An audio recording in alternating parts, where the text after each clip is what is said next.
ปาตานะสีลิสะนิจจังวุธาปจายิโนจัตตาโลธรรมาวะทันติอายุวันโนสุขังปะลั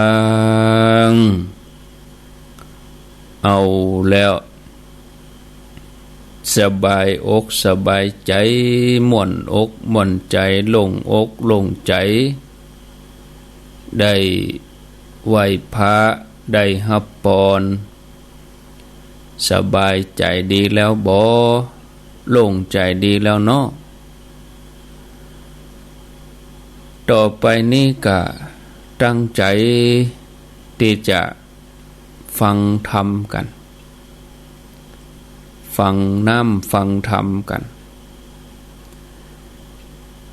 ก่อนอื่นนั้นก็ต้องขอ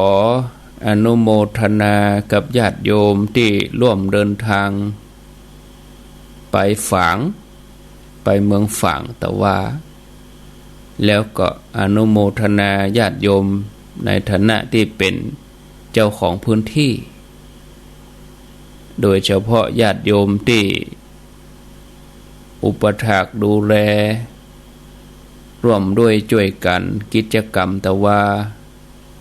ตั้งแต่โต๊ะตั้งเต็นท์ลงทานอาหารเพลเลี้ยงพระเลี้ยงโยมลงทานเข้าน้ำแม่บ้านป่อบ้านคนเฒ่าคนแก่ลูกเต้าหลานเหลนญาติโยมลูกเล็กเด็กแดงคนก็ปากันไปทั่วทุกสารทิศบ่เท่าแต่นั้นก็มีญาติโยมตั้งละปูนตั้งจอมตองดอยหล่อเวียงหนองลองบ้านโฮงสันปะตองแม่วางหางดงในเวียงแม่ริมสันทรายไปกันนักกันหลายเวียงปะเป้าก็เปาะไปบวกกับญาติโยมในพื้นที่แห่มก็โอ้เปิ้นเกี่ยมเก้าอี้เป็นปันก็บ่ปอก็คนมาแถมตั้งคนก็ตั้งคนเก้าอี้ลงมาก็บ่พอญาติโยมเขาก็บ่มีที่นั่งพ่องก็ไปนั่งปืนเก้าไม้นั่งกันไปมีความสุขอกสุขใจตั้งแต่มาง่ายแล้วที่ลืมบ่ได้ก็ที่สถานี104 FM 104.50 คลื่นพระพุทธศาสนาการศึกษาและวัฒนธรรมโดยท่านพระครู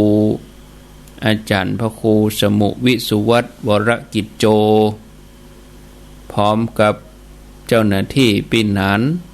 ลูกพระลูกเนนท่านอาจารย์สมัครศรัทธาฝ่ายหินก็เอารถตู้ไป 3-4 กันได้ไปเยี่ยมไปแอวหากัน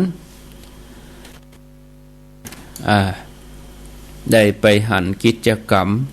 ต่างได้ไปแอวน้ำบ่อสาวาก็เป็นที่อนุโมทนาเรียบร้อยไปด้วยดีลุล่วงกันไปพ่องก็ถึงบ้าน6 โมงพ่องก็ถึงบ้าน1 ทุ่มพ่องก็ถึง2 ทุ่มถ้าเฮาแว่แอวนักแว่กาดแว่หยังก็ลุล่วงไปด้วยดีอนุโมทนาแทนหลวงพ่อตุยศรัทธาญาติโยมก็คงจะนึกภาพออกตะวานี้ส่วนญาติโยมที่บ่ได้ไปอยู่ที่บ้านก็ฟังการถ่ายทอดบ่ว่าจะถ่ายทอดทาง Facebook ได้หันทั้งภาพได้ยินทั้งเสียงหรือว่าฟังญาติโยมฟังทางวิทยุถ่ายทอดทางวิทยุญาติโยมก็ติดตามกันก็ต้องขออนุโมทนาในกุศลเจตนาของศรัทธาญาติโยมทั้งหลายทุกคนม่วนอกม่วนใจกันเนาะผ่านพ้นไปด้วยดี ก่อนที่จะอู้ธรรมะตะกี้อู้ค้างไว้แล้วแต่คืนนี้แต่ว่าแมลงอาตมาปิกมาถึงวัด6:30แล้วก็ลวดเข้ารายการ2 ทุ่มไปแถมกรรมอย่าได้อู้รายละเอียดให้ญาติโยมฟังละกรรมอันนี้เฉพาะญาติโยมที่เปิ้นฟังตะคืนก็จัดรายการ2 ทุ่มถึง4 ทุ่มในเครือข่ายวิทยุคลื่นสีขาวแต่มาเจ้านี้ก็จะอู้ให้ญาติโยมแถมกรรมแต่ว่าอู้แบบย่อคงบ่ลงลึกรายละเอียดเหมือนตะคืนก็วันนี้ก็จะเดินทางไปงานปิดศพตุลุงดมพระลูกวัดของพระธาตุม่อนจอมพ่อกันเดียวสักกรรมตี 5ก็จะเกียมตั๋วออกเดินทางออกวัดไปละก็ประมาณ3 ชั่วโมงปลายเพราะว่ารถก็จะปิดติดแถวดอยนางแก้วแถวที่เปิ้นแปลงถนนใหม่แต่ถ้าเฮาไปเจ้าอีกก็โล่งอยู่รถบ่ปานนักแล้วทำอย่างหนึ่งสาเหตุที่ไปเจ้าคือช่วงที่เฮาไปแจ้งแถวสันทรายโดยสเก็ตเนี่ยตะวันจะบ่ส่องหน้าถ้าเฮาไปขวายมอก7 โมงนะเวลาเฮาไปเวียงป่าเป้าเจียงไฮ้นี่ตะวันนี่ส่องหน้าเฮาไปสุดต่างเลยเพราะว่าช่วงเวลานั้นก็ตะวันออกพอดีแล้วก็รถก็บินหน้าไปวันออกสุดต่างอินดูคนขับแสบตาเนาะแล้วก็พออันยังบ่ค่อยหันแล้วเวลาเฮาโดนแดดจ้าแล้วก็เข้าป่าไปมันมืดอย่าตามืดหมดอะศรัทธาญาติโยมเนาะอันนี้ก็เลยเลี่ยงไปเหี่ยตี 5ก็จะไปแจ้งพอให้พอดีเฮาออกตี 5ก็จากโดยรอเข้าเวียงก็40 กว่านาทีไปถึงบริเวณแยกแม่กวงก็พอดีตะวันบ่ส่องหน้าไปเป่งแต๊ะเต็มหมู่กลางดอยเต็มหมู่มอกห้วยห้องไข่นี่ก็ต้องม่วนละเพราะว่าจากนั้นไปก็ตะวันบ่ส่องหน้าละเพราะว่ารถก็จะบินหน้าไปทางวันออกแจ้งเหนือละเนาะอันนี้ก็จะเดินทางไปวันนี้ส่วนวันพุธนี่ก็ญาติโยมเนอะตังสันทรายโดยสเก็ตสันกำแพงสารปีหรือญาติโยมอยู่ตังเชียงใหม่เฮาบ่ใช่เฉพาะพื้นที่อำเภอใดทั่วไปอยู่ตังใดจะไปร่วมกับวันพุธเนอะเปิ้นจะขนหินขนทรายบ่ใช่ได้เตียวนะคือเข้าแถวนะขนหินขนทรายขึ้นไปไว้ถมตึกที่เปิ้นจะสร้างเจดีย์42 เมืองเจดีย์42 เมืองนี่มีที่ไหนก็รอยต่อโดยสเก็ตเวียงป่าเป้ารอยต่อเชียงไฮ้เชียงใหม่เวลาเฮาจะไปแม่สายไปพะเยาไปเชียงไฮ้เฮาก็กายไปทางนั้นอยู่ฝั่งซ้ายมือก็จะผ่านศาลเจ้าแม่นางแก้วแล้วก็ขึ้นไปหันแถมน้อยอันนั้นก็ดอยมีหันแถมม่อน1แล้วก็จะมีคันไดขึ้น2 ข้างหนึ่งก็เจียงใหม่ข้างหนึ่งก็เจียงไฮ้แล้วก็ไปซุบกันกลางดอยหันพอดีส่วนเติกหรือว่าฐานเดิมนั่นน่ะเปิ้นกึดกันตั้งแต่ปี2519 2520แล้วญาติโยมสมัยเจ้าคุณมหาทรัพย์นรินทโธ หรือว่าพระเดชพระคุณพระสุนทรปริยัติวิกรมอดีตเจ้าคณะอำเภอเวียงป่าเป้าอดีตเจ้าวาดวัดป่างิ้วซึ่งเดิมท่านอยู่วัดพระบาทตากผ้าแล้วเปิ้นก็เป็นคนละปูนเนี่ยถ้าจำบ่ผิดก็ในบ้านโฮ่งเปิ้นเป็นคนบ้านโฮ่งเจ้าคุณมหาทรัพย์นะแล้วเปิ้นไปอยู่พระบาทตากผ้าต่อมาเปิ้นก็ได้ไปเป็นเจ้าคณะอำเภอเวียงป่าเป้าแล้วก็มีความคิดริเริ่มที่จะสร้างศูนย์รวมจิตใจให้คนไก่ไปไก่มาสัญจรไปมาเปิ้นก็เอาพระพุทธรูปจากวัดแสนฝางเอามาตั้งไว้ร่วมกับคณะสงฆ์อำเภอดอยสะเก็ดซึ่งตอนนั้นก็หลวงพ่อพระครูมงคลศิลวงศ์อดีตเจ้าคณะอำเภอดอยสะเก็ดต่อมาก็คือพระเดชพระคุณพระเทพวิสุทธิคุณอดีตเจ้าคณะจังหวัดเชียงใหม่อดีตเจ้าวาดวัดบุพารามวัดอุปาบุพารามตาแปปัจจุบันพระเถระทั้งสองรูปนี้ก็มรณภาพละสังขารไปแล้วแต่ว่าองค์พระก็ยังมีอยู่ให้คนได้กราบไหว้เป็นปกติทุกปีที่ทางคณะสงฆ์ถึงสองฝ่ายบอกว่าจะเชียงใหม่เชียงรายโดยเฉพาะโดยสะเก็ดเวียงป่าเป้าเพิ่งก็จะมีประเพณีไหว้สาพระสี่สองเมืองท่านพระครูชลทานพิทักษ์เจ้าอาวาสวัดแม่ห้องไคนี่ท่านก็นำญาติโยมไปทุกปีมีการสืบชะตาบวชป่าเป็นประจำเพราะว่าบริเวณอุทยานแห่งชาติขุนแจหรือว่าดอยเทือกเขาม่อนนั้นเป็นแหล่งกำเนิดเกิดน้ำสองสายคือน้ำแม่ลาวแล้วก็น้ำแม่กวงเป็นประจำเปิ้นก็เลยมีการอนุรักษ์ปลูกป่าทางอำเภอดอยสะเก็ดก็ได้รับความเมตตาจากพระเดชพระคุณท่านเจ้าคุณพระราชโพธิวรคุณเจ้าคณะอำเภอดอยสะเก็ดองค์ปัจจุบันนี้แต่ว่านี่ก็เป็นวันอายุวัฒนมงคลของเปิ้นแล้วก็เปิ้นก็จัดกันคู่ปีต่อมาครูบาอาจารย์เปิ้นก็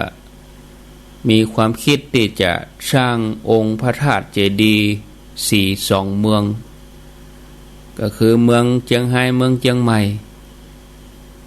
เมืองเชียงรายนี่ก็คิดว่าเอาอันยังเป็นสัญลักษณ์ก็คือดอยตุงเปิ้นก็จะได้จำลองเจดีย์ดอยตุงมาไว้ที่หั่นส่วนเชียงใหม่นี่ก็กึดถึงอันยังว่าเป็นสัญลักษณ์เชียงใหม่ก็ดอยสุเทพก็จะได้จำลองเจดีย์พระธาตุเจ้าดอยสุเทพมาไว้ที่หั่นแล้วก็ตั้งไว้บนฐานกู้กันเลยเจดีย์สองเมืองวันพุธนี้ญาติโยมตั้งแต่9 โมงถึงบ่าย 3ญาติโยมจะไปเวลาใดก็ได้ถ้าเฮาบ่ว่างมาไงเฮาก็ไปเมื่อตอน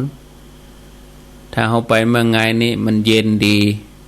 ห่อข้าวห่อน้ำไปตวยเอาข้าวบกไปตวยเอาพั่วเอาน้ำคุไปน้ำคุนี่ก็ขอเป็นน้ำคุปูนเนาะถ้าเป็นน้ำคุที่ธรรมดาทั่วไปนี่วัสดุก็ดีหูมันก็ดีมันบ่แข็งแรงติ้วไปกันเดียวก็จะลุดตกใส่ตีนน้ำคุปูนเขาก็ใส่ดินน้อยอินดูคนเฒ่าแถวที่คนหนุ่มแล้วก็ใส่นักน้อยที่จริงก็ มันจะได้เตียวอย่างเนาะเข้าแถวกันไผอิดก็ถอยคนใหม่ก็ขึ้นแตนเนี่ยยื่นกันเป็นขบวนกองทัพงูเห่าเรามาช่วยกันวันพุธนี้เนอะเวลา9 โมงเป็นต้นไปอาตมาก็จะออกวัดไปสัก6 โมงครึ่งเพื่อเดินทางเนาะไปอยู่หันท่าศรัทธาเขาก็บ่ฮู้นะวันพุธคนจะนักจะน้อยอย่างใดบ่ฮู้ก็มีเวลาได้ประชาสัมพันธ์จำกัดจะอู้เป็นแต่เป็นว่านี่ก็เจ้าเนี้ยนี่เจ้าเนี้ยที่ได้อู้เป็นแต่เป็นว่าถ้าคนที่เปิ้นกึดใจได้ไม่เจ้านี่โอ้เอาไปเหตุกรรมแล้วก็ถ้าวันพุธบ่แล้วต่อไปเฮาก็จะเอาติดในวันจนถึงฮอดออกพรรษาเพราะว่าครั้งเวลาแถมประมาณเกินเดือนน่ะออกพรรษาละศรัทธาญาติโยมออกพรรษาวันที่2 ตุลาตั้งวันพุธไปถ้าบัดแล้วเฮาก็กะเอาเพียงแค่3 อาทิตย์เฮาก็จะเอาวันเสาร์วันอาทิตย์เอาแต่เอาติดในวันเดียวก็พอละติดหน้านี่ก็เอาวันอาทิตย์อาจจะได้2 ติดต่ออันอาจจะได้วันติดวันที่20 กันยากับวันที่27 กันยาแต่ว่าวันที่20นี่อาตมาติดงานถ้าบัดแล้วก็อาจจะเป็นวันเสาร์ที่19เนาะแล้วก็วันอาทิตย์ที่27ถ้าแล้ววันพุธนี่ก็โล่งโซ่เลยแต่อย่างใดนั่นก็อยู่ที่ญาติโยมเขานะที่จะไปร่วมกันอันนี้เป็นฐานเดิมแท้ๆล่ะญาติโยมเป็นปฐมฤกษ์เนาะไปร่วมกันคนหินคนทรายขึ้นบ่สูงญาติโยมคันใดก็ประมาณสัก50-60 นี่ก็บ่สูงเท่าใดคนเท่าก็ขึ้นง่ายสบายเนาะเอาเข้าเอาน้ำไปตึงเวลาก็เตะห่อเข้ากินด้วยกันญาติโยมแต่ญาติโยมเวียงป่าเป้าก็วันนี้อาตมาจะไปจวนเขามาอยู่วันนี้ไปงานศพก็จะไปจวนงานศพเขาเนาะห่อเข้ามาด้วยครูบาอาจารย์เพื่อก็จะไปหลายพระสงฆ์ทุกเจ้าพระนายคนหินคนทรายแล้วก็เติงเวลาเขาก็เลี้ยงเพลพระญาติโยมก็กินข้าวกินน้ำม่วนถ้าแล้วเจ้าก็เลิกเจ้าถ้าบัดแล้วก็เป็นหยังเอา3 โมงว่าตึก3 โมงเขาก็แยกย้ายกันลาพระลาหยังปีกบ้านปีกจองนัดหมายกันครั้งหน้าวันใดก็ไปว่ากันฮะนะวันพุธเนอะอันนี้ก็ฝากด้วยเนาะญาติโยมนิมนต์ด้วยนิมนต์ครูบาอาจารย์ทุกเจ้าพระนายพระสงฆ์องค์สังฆเจ้าถ้าเปิ้นฟังอีนะ ก็บ่ฮู้เนาะถ้าเปิ้นฟังอยู่อันนี้เอาตามหน้าบุญนะญาติโยมบ่ใช่ไปเพราะด้วยความเก่งใจหรือว่าไปด้วยเพราะอย่างที่มันนอกเหนือจากศรัทธาเฮานะอันนี้คือไปด้วยศรัทธาจริงๆไปด้วยความตั้งใจจริงๆโอ้เดือนนี้บ่ได้ไปก็บ่เป็นหยังถึงเวลาเปิ้นออกพรรษาแล้วเปิ้นจะกำหนดวางศีลฤกษ์ก็เฮาก็ไปแถมกรรมแต่ว่าถ้าจะวางศีลฤกษ์นั้นเพิ่นก็จะประชุมกันเป็นกิจลักษณะแถมกรรมก่อนแต่ว่าอันนี้เฮาไปขนหินขนทรายต่ออันเอาไปใส่เติกเก่าเพิ่นฐานเก่าเพิ่นคือมันเต็มนะอันนี้ก็ญาติโยมถ้าไปวันพุธก็คงจะได้หันญาติโยมท่านสาธุชนตลอดระยะเวลาอันยาวนานของการได้ไปในวัฏสงสารหรือว่าสังสารวัฏที่เฮาท่องไปในโลกนี้โลกหน้าตลอดระยะเวลายาวนานของการได้เกิดมา บ่ว่าจะพบใดภูมิใดเฮาจะไปเกิดเป็นอะไรหยังทุกสิ่งอย่างบ่ว่าคนว่าสัตว์ก็ต้องการสันติสุขต้องการความสงบแต่ก็บ่มีไผฮู้ว่าสันติสุขที่แท้นั้นอยู่ที่ไหนจะเข้าถึงได้อย่างใดจนองค์พระสัมมาสัมพุทธเจ้าพระองค์ได้ค้นปะว่าความสุขที่แท้เกิดขึ้นได้อย่างใดนั้นคือเกิดขึ้นได้จากที่เฮาผู้คนต้องประพฤติปฏิบัติธรรมเพื่อเข้าถึงธรรมของพระพุทธเจ้ามีธรรมะอยู่ในจิตในใจบอกว่าเฮาจะมีความแตกต่างกันในเชื้อชาติศาสนาเผ่าพันธุ์แต่ถ้าเฮาทั้งหลายได้ลงมือปฏิบัติอย่างถูกต้องถูกวิธีเฮาทั้งหลายก็สามารถที่จะเข้าถึงธรรมะขององค์พระสัมมาสัมพุทธเจ้าได้การที่ญาติโยมฟังธรรมะออกวิทยุสถานีฟังธรรมตามกาลก็ถือว่าเป็นมงคล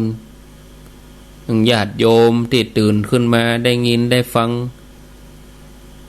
ครูบาอาจารย์ตนนั้นตนนี้เปิ้นอู้ธรรมะเปิ้นประกาศงานบุญก็อนุโมทนายกมือตวยเอาไปบ่ได้เอาก็ยกมือไหว้ก็ได้บุญอนุโมทนาด้วยกันญาติโยมบัดเดี๋ยวนี้ธรรมะเป็นสิ่งจำเป็นสำหรับเฮาทุกคนสำคัญยิ่งกว่าความรู้ทั้งโลกที่เฮาห่ำเฮียนมาความรู้ทั้งโลกที่เฮาห่ำเฮียนมาก็เอาไว้ทำมาหากินหมดเวลาอายุ60อย่างเดือนกันยาเนี่ยความรู้ทั้งหลายนี่บ่ได้ใจแล้วนะจะเป็นผอ.เป็นผู้อำนวยการเป็นครูซีหยังตำรวจยศหยังก็บ่ได้ใจละใจวิชาธรรมะเลยมาถึงตอนเนี้ยจะประคับประคองจิตใจตัวเองได้นักเท่าใดเอาจะไปอยู่จุดไหนธรรมะนี่จะทำให้เราเกิดปัญญาสว่างไสวหู้แจ้งในธรรมนำไปสู่การหู้แจ้งในใจแล้วก็พิจารณาสิ่งต่างๆก็จะหันไปตามความถูกต้องเป็นไปตามความเป็นจริงหู้จักแยกแยะผิดชอบชั่วดีอันใดขาวอันใดดำเฮาก็จะมีปัญญามีสติในการพิจารณาแล้วก็ทำให้ชีวิตของเฮาอยู่ด้วยความร่มเย็นเป็นสุขท่านผู้ฟังญาติโยมที่เปิดวิทยุฟัง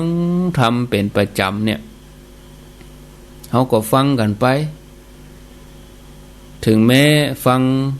ช่วงเวลานั้นยังบ่เข้าใจเตื้อเฮาก็ฟังเพื่อเป็นอุปนิสัยเหมือนญาติโยมเขาตื่นเจ้ามาก็งอมเข้าหาวิทยุอันนี้เป็นอุปนิสัยนอนฟังจะม่วยรับไปก็บ่เป็นหยังเนี่ยขอให้เป็นอุปนิสัยติดตัวเฮาไปเป็นกิจวัตรเหมือนยังสมัยพระมหากัสสปะพระกัสสปะสัมมาสัมพุทธเจ้าบ่ใช่ท่านมหากัสสปะที่เฮาหูพระมหากัสสปะที่เปิ้นเป็นธุดงค์วัดเอตทัคคะด้านธุดงค์นี่มันใจเนาะแต่เป็นพระพุทธเจ้ากัสสปะญาติโยมต้องเข้าใจว่าพระพุทธเจ้าเฮามีหลายพระองค์กะกุสันโธโกนากัมมนะกัสสปะเนี่ยกัสสปะองค์เนี่ยสมณะโคดมแล้วก็สี่อริยเมตไตรแล้วก่อนหน้านั้นก็มีแถมนักพระพุทธเจ้าปทุมุตระพระพุทธเจ้าวิปัสสีเนี่ยมีหลายๆพระองค์แต่ที่จะเอามาเล่าให้ญาติโยมเขาฟังนี้คือ พระกัสสปะสัมมาสัมพุทธเจ้ามีงูเหลือมตัวหนึ่งญาติโยมอาศัยอยู่ใต้ป่าคือขอบป่าบนสุดตังในพวกนี้นะงูเหลือมตัวใหญ่นี่ก็อยู่หั่นน่ะ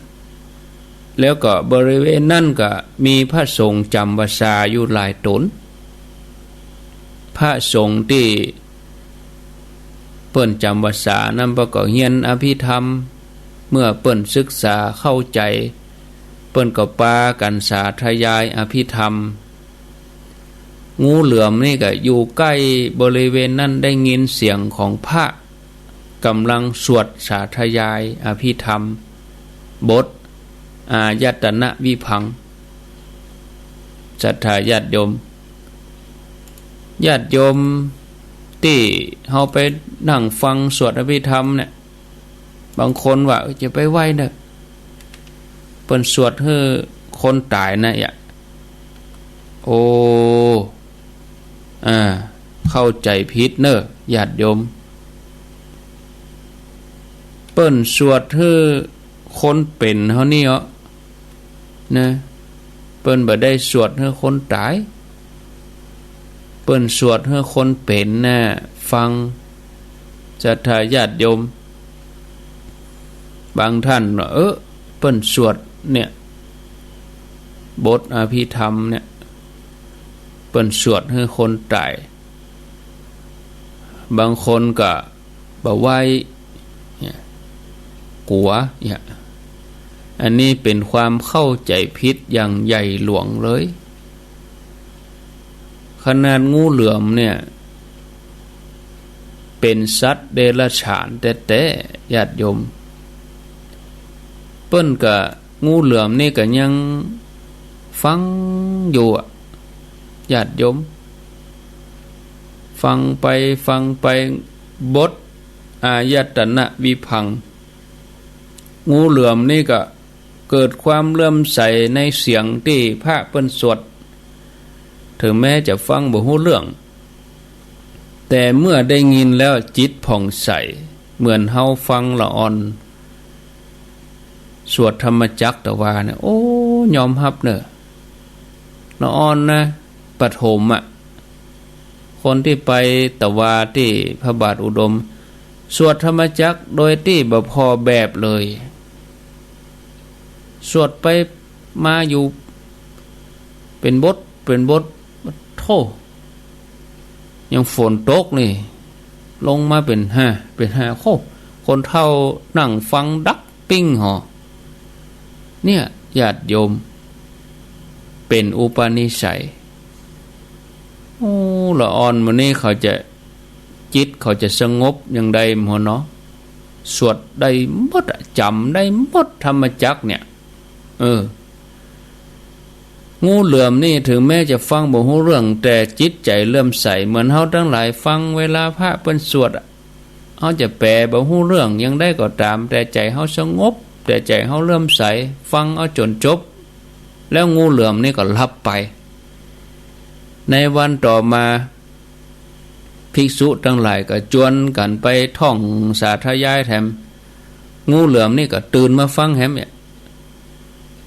เนาะด้วยจิตใจเลื่อมใสในเสียงสวดมนต์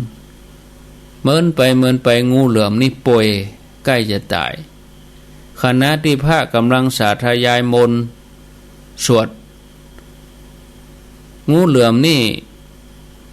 ก็มีสติจำกรรมอายตนะวิภังก็มีใจพองแผ้วยินดีในธรรมได้ถือเอาเสียงสวดมนต์นั้นมาเป็นอารมณ์งูเหลือมตายไปเกิดเป็นเทวบุตรอยู่บนสวรรค์ชั้นดาวดึงส์หลังจากที่พระองค์ปรินิพพานได้บำเพ็ญบรรณาเทวบุตรนั้นก็จุติจากสวรรค์มาเกิดในตระกูลพราหมณ์ที่พร้อมด้วยรูปสมบัติทรัพย์สมบัติคุณสมบัติมีความแตกฉานในไตรเพศเมื่อเจริญวัยใหญ่ขึ้นมาพ่อแม่ปรารถนาจะฮื้อเปิ้นแต่งงานแต่ว่ามานพหนุ่มอดีตชาติก็คืองูเหลือมแล้วก็มาเป็นเทวบุตร แล้วก็มาเป็นลูกพราหมณ์เนี่ยนะกับบัญญินดีในการครองเรือนหันโทษของการครองเรือนเกิดความเบื่อหน่ายในเพศคฤหัสถ์ก็ออกบวชเป็นนักบวชแต่ว่าเป็นนักบวชนอกพระพุทธศาสนาไปบวชในลัทธิของชีเปยชื่อว่าชลสานาชีวกะ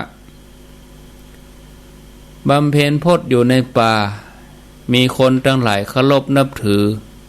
เป็นผู้ที่ได้รับการยกย่องว่าเป็นผู้ที่ปราดเปรื่องเรื่องปัญญาลึกซึ้งบ่มีภัยจะทัดเทียมได้ในสมัยนั้นมเหสีของพระเจ้าวินทุสารชื่อว่าพระนางสิริธรรมาราชเทวีอันเป็นมเหสีของพระเจ้าวินทุสารได้เอาพระราชโอรสก็คืออโศกราชกุมารมาไหว้ท่านชลสารนาชีวกะนี่แล้วก็เฮ้อเปิ้นทำนายว่าอนาคตของพระโอรสนี่จะเป็นอย่างใด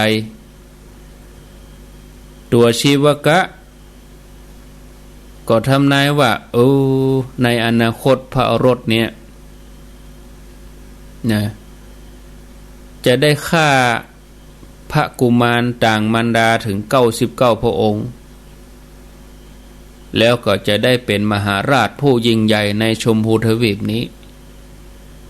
พญาเจ้าเมืองคือพระเจ้าวินทุสารเมื่อฮู้กรรมทำนายอย่างนั้น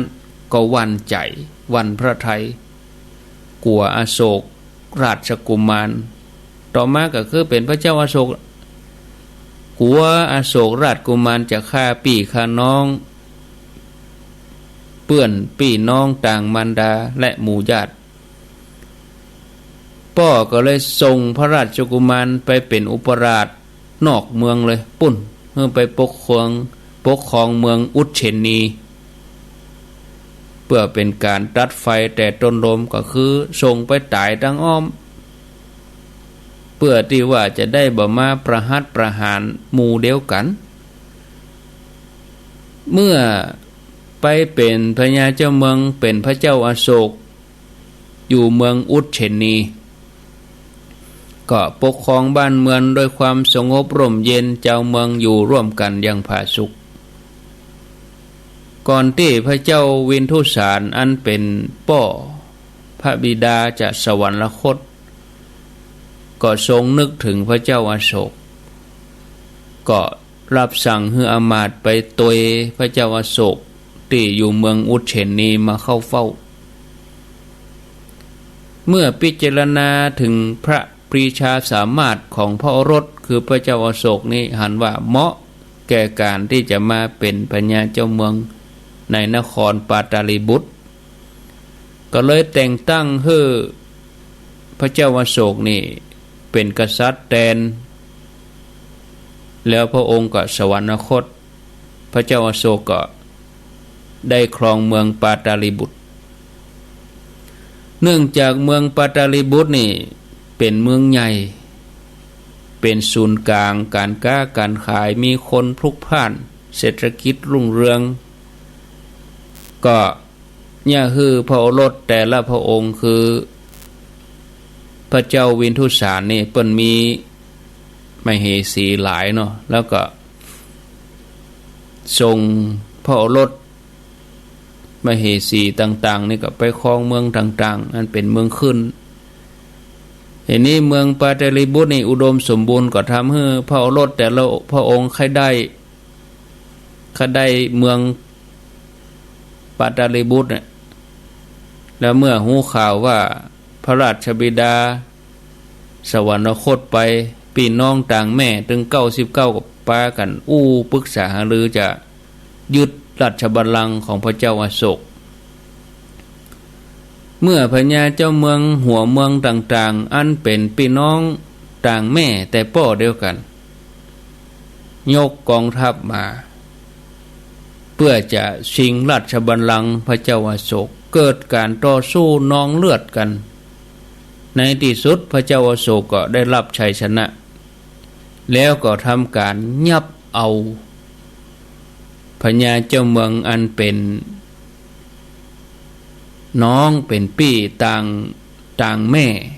อันเป็นพระราชกุมารถึง99พระองค์ประหารชีวิตเลยเมื่อศึกสงครามยุติลงพระเจ้าอโศกก็ทำการทนุบำรุงประชาราษฎร์ให้อยู่ร่มเย็นเป็นสุขเรื่อยมาต่อมาวันหนึ่งพระองค์ก็ถามแม่ถามพระมารดาว่าเหตุที่พระองค์ได้เสวยราชสมบัติในบัดนี้เคยมีผู้ทำนายไว้อย่างใดพ้องแม่ก็เลยบอกว่าอันนี้เป็นการทำนายของอาจารย์ชีวกะแม่ก็เล่าให้ฟัง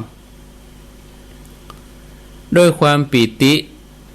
พระเจ้าอโศกอันเป็นพญาเจ้าเมืองก็สั่งให้อามาตย์แปลงวอทองวอนี่ก็จะยังกับเสลียงนะเนาะยังเปิ้นหามโยมเคยพอหนังจีนก็นะเปิ้นหามเนี่ยอันเวลาเป่าปูนจีนจะไปไหนไปตังวอทีนี้ก็พระเจ้าอโศกก็สั่งให้อามาตย์เอาวอไปฮับอาจารย์ชีวกะมาพักในวังอาจารย์ชีวกะพร้อมลูกศิษย์ก็มาเดินทางเข้าเฝ้าพระราชาในวังขณะที่เดินทางมานั้นด้านหันป่าแห่งหนึ่งอันเป็นที่อยู่ของพระอัฏขุตะเถระพระอัฏฐขุตะเถระก็ลงจากวอทองอาจารย์ชีวกะไปเยี่ยมเยียนตามธรรมเนียมของบรรพชิตทักทายกันในขณะที่เดินเข้าไปในเขตป่าอาจารย์ชีวกะสังเกตหันสัตว์ป่าที่อยู่ร่วมกันโดยที่เบียดเบียนกันอยู่ร่วมกันทั้งที่สัตว์เหล่านั้นเป็นศัตรูกันแต่ว่าอยู่ร่วมกันได้เสืออยู่ด้วยกวางด้วยฟ้านนะก็ทำให้อาจารย์ชีวกะนี่แปลกใจอัศจรรย์ใจเพราะว่าสัตว์บางประเภทนี่บ่น่าจะอยู่ร่วมกันได้แต่ก็อยู่ร่วมกันโดยที่บ่ทำร้ายกันสัตว์บางพวกท่านก็บ่ได้เคยหันเคยหู้จักทีนี้ก็ไปถามพระมหาเถระว่าสัตว์พวกนี้ชื่อว่าอายังพระมหาเถระซึ่งเป็นอรหันต์เปิ้นนึกจาดหนหลังของชีวกะโกหูว่าอาจารย์ชีวกะนี่เคยเป็นงูเหลือมตัวใหญ่ตัวหลวงแล้วก็ได้ฟังอภิธรรมอายตนะวิพังค์พระอรหันต์เจ้าเกิดจะสงเคราะห์อาจารย์ชีวกะคือมีสติระลึกนึกถึงสัญญาเก่าที่ตัวเองสั่งสมมาอาจารย์พระเถระนี่ก็ตอบไปว่าสัตว์พวกนี้ชื่อว่าอายตนะอาจารย์ชีวกะก็ถามย้ำคำไปแถมอันยังก็อายตนะท่านผู้เจริญอันยังชื่อว่าอายตนะพระอรหันต์เจ้าก็บอกว่าเจ้าโลกต่างปาการห้องสัตว์เหล่านี้โดยสมมุติชื่อว่าอันนี้จ้างอันนี้ม้าราชสีห์เสือมีกวางเก้งอันอย่างต่างๆมากมายแต่พระพุทธเจ้าตรัสว่าสัตว์เหล่านี้ประกอบไปด้วยขันธ์ห้าอายตนะ12ธาตุ18อันเป็นที่เกิดแห่งกุศลแล้วก็อกุศล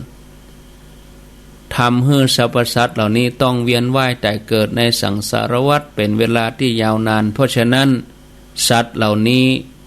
จึงได้ชื่อว่าอายตนะเมื่ออาจารย์ชีวกะได้ฟังคำตอบอย่างอันพว้าเลยญาติโยมเพราะตัวเองท่องมาได้ยินมาเป็นงูเหลือมได้ยินพระเปิ้นสวดอายตนะวิพังค์นะเกิดความแจ่มแจ้งมีดวงตาสว่างไสวขึ้นมาเกิดหิริโอตปะพอร่างกายตัวเองรู้สึกละอาย ที่บ่ได้สวมเสื้อผ้าเป็นชีวกะชีเปยก็เริ่มเข้าใจว่าลัทธิตัวเองที่ปฏิบัติอยู่เนี่ยบ่ถูกต้องเมื่อเกิดสัมมาทิฏฐิแล้วก็ตัดสินใจออกบวชกับพระอรหันต์เจ้าโดยบอกเหล่าบริวารว่าบ่เข้าไปเข้าเฝ้าพระราชาละเพราะขณะนี้บำเพ็ญธรรมอยู่ในสมณธรรมอยู่บริวารทั้งหลายก็อ้อนวอนอย่างใดก็บ่สามารถจะเปลี่ยนแปลงความตั้งใจของท่านได้ก็เลยปากันไปทูลเรื่องราวให้พระเจ้าอโศกมหาราชได้ทรงทราบพระเจ้าอโศกมหาราชทรงทราบความตั้งใจดีของท่านอาจารย์ก็บ่ได้กิ้วโกรธอันใดส่วนท่านชีวกะเมื่อบวชเป็นภิกษุแล้วตั้งใจปฏิบัติธรรมอย่างเต็มที่บ่เมินบ่นานก็เป็นอรหันต์ท่านผู้ฟังญาติโยมจากเรื่องที่เล่าให้ฟังนี้การบรรลุธรรม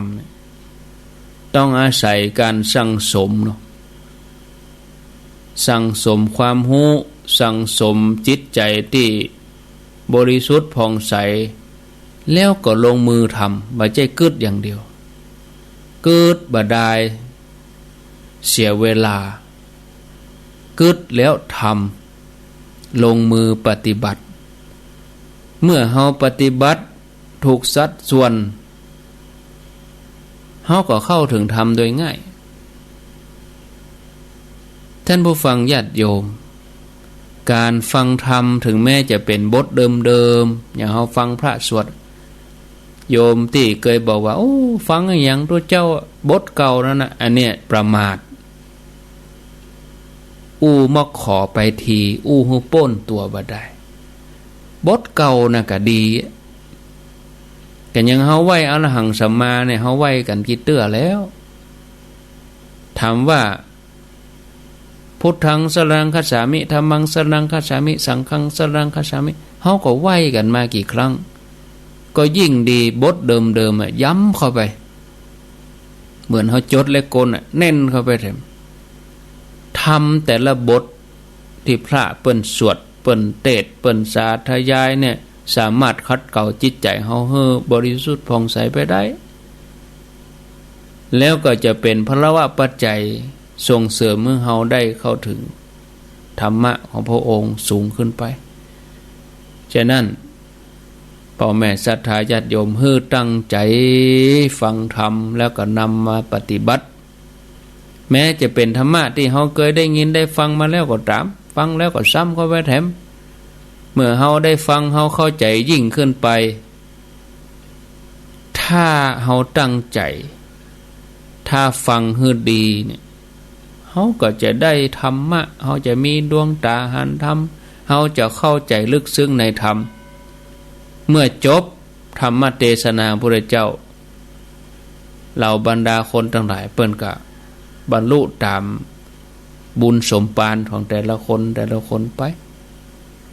ฉะนั้นญาติโยมให้ขยันมันเพียรเด้อ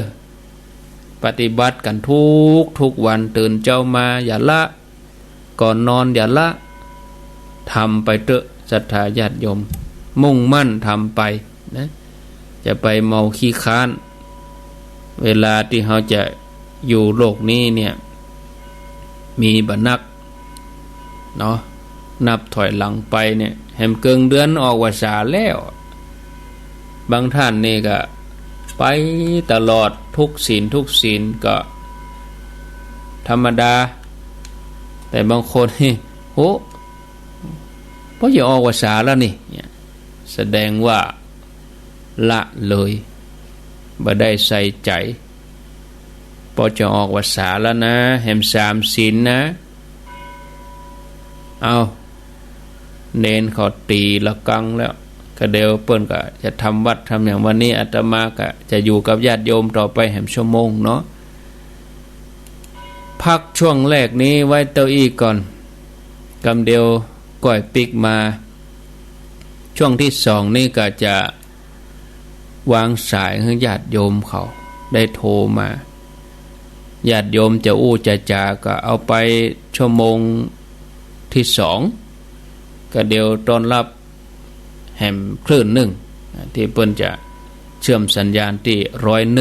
101.75 น่านฟ้าเรดิโอก็รับฟังกันไปถึง7 โมงปุ่นเลยขอบคุณอนุโมทนาแล้วก็ตี 5ก็มีเครือข่ายคลื่นสีขาวแถมหลายคลื่นตั้งเวียงเป่าเป้าตั้งเมืองน่านตั้งพะเยาตั้งแม่แจ่มวัดจันทร์ตั้งเมืองลี้ช่วงตี 5ก็มีมาแถมแต่เบื้องต้นตี 3ถึงเวลานี้กำเดียวต่อไปแถมชั่วโมงก็รับฟังกันเมืองฝาง 100.25 104.50 วัดฝ่ายหินแล้วก็ตีห้วยตองซักแล้วก็แม่แจ่ม 103.50 แดนดินทินล้านนาตวยเนาะอนุโมทนาเนอกำเดียวพักปีกมาเกียมโทรศัพท์เนอเขียนเบอร์โทรไว้ก่อน099 8366 322เจริญปอน